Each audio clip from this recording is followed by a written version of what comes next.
Hello guys, come welcome to the my next video. इसमें हम proto history के बारे में पढ़ेंगे। सबसे पहले सिंधु सिविलाइजेशन। ये सिविलाइजेशन 2500 से लेकर 1750 बीसी तक चला था। ये सिंधु नदी जो है उसी के आसपास में सिविलाइजेशन डेवलप हुआ था, तो इसीलिए हम सिंधु सिविलाइजेशन बोलते हैं।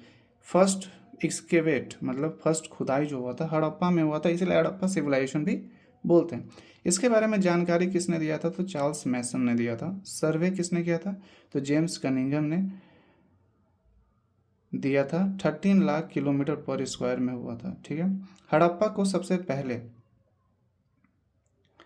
एक्सकेवेट किसने किया था, मतलब खोदा किसने था? तो दयाराम साहनी ने एक्सकेवेट किया था। लेकिन नॉमेनकल्चर में मतलब किसने नामकरण किया था? ठीक है। सिंधु सिविलाइजेशन क्या होगा, हड़प्पा स्टार्टिंग में जो भी तो नामकरण था, इससे जॉन मार्शल ने किया था। इसका शेप कैसा है? तो इसका शेप है, मतलब सिंधु सिविलाइजेशन का शेप कैसा है? तो ट्राइंगुलर है। ठीक है।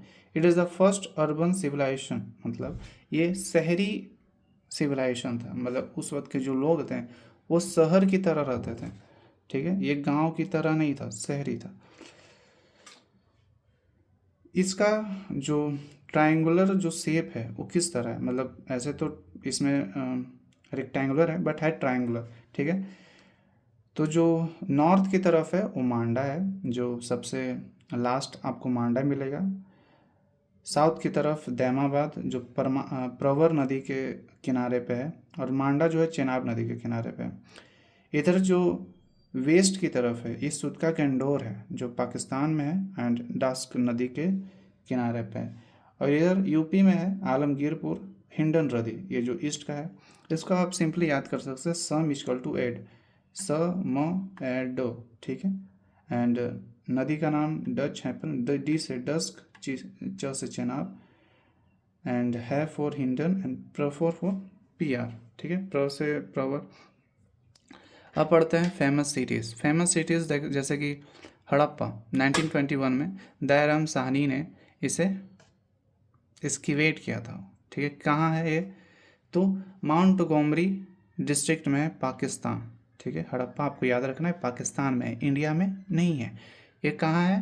तो माउंट गोमरी डिस्ट्रिक्ट, रावी नदी के किनारे पे। कुम्हार का, इसमें बहुत सारी चीज़ें मिले हैं, जैसे कि कुम्हार का चाक, अन्नागर, लेबर होम मतलब श्रमिक को रहने के लिए घर, मातृ देवी की स्टैचू, लकड़ी की ओखली जिसे मॉर्टर इंग्लिश में बोलते हैं, कॉफिन जो लकड़ी का था, RS-37 ग्रेवयार्ड, कब्रिस्तान, skull of elephant, swastik sign. ये सारी चीज़ को आप देख कर आप एक चीज़ देख सकते हैं कि आप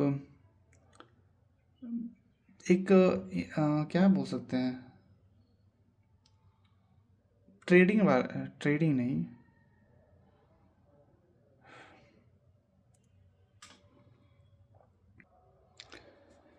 मेरा बोलने का मतलब था कि ये जो जगह था रिलेटेड है एक बिजनेस से, ट्रेडिंग से, जहाँ पर व्यापार होता है, बड़ा शहर है ये। जैसे कि कुम्हार का चाक जहाँ पर ये मिट्टी के कप बर्तन बनते हैं, अन्नागर हो जहाँ पर अनाज रखे जाते हैं, लेबर होम मतलब अब जहाँ पर लेबर ज़्यादा होते होंगे, है कि नहीं, उनके रहने के लिए जगह तो चाहिए ना। तो इस तरह की चीज़ से आप याद कर सकते हैं कि जहाँ लेबर से रिलेटेड हो।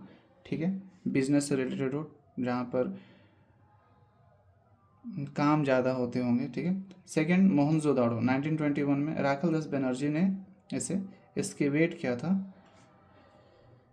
ये कहाँ पे है? तो लड़काना, ये भी पाकिस्तान में है ही है। इसे सिंधु नदी के किनारे बना था। ये क्या है? सिंधु सिविलाइजेशन का सबसे बड़ा शहर है भाई, सबसे बड़ा शहर है ये। यहाँ पर मृतकों का टीला मिला था, मतलब माउंट ऑफ डेड फाउंड, मतलब बहुत सारे जो लोग मर जाते हैं तो उसी के ऊपर, मतलब एक जगह पे बहुत सारा उन लोग का स्केलेटन। ठीक है। पुरोहित का घर में कुआं, ये आप रिलेटेड है, जैसे आप इसको सिर्फ सिंपली याद कर सकते हैं कि जहाँ पर पंडित लोग ज़्यादा पूजा पाठ से रिलेटेड, जैसे कि पुरोहित आवास मतलब पंडित का घर, घर में कुआं, घर में ही पूजा होता होगा शायद। विशाल स्नानागार, जो स्नान घर था हड़प्पा से ज़्यादा था। कॉटन क्लोज, वाइडेस्ट रोड, जो चौड़े रोड थी बहुत ज़्यादा चौड़े थे। ऑडिटोरियम जहाँ सभा होता था।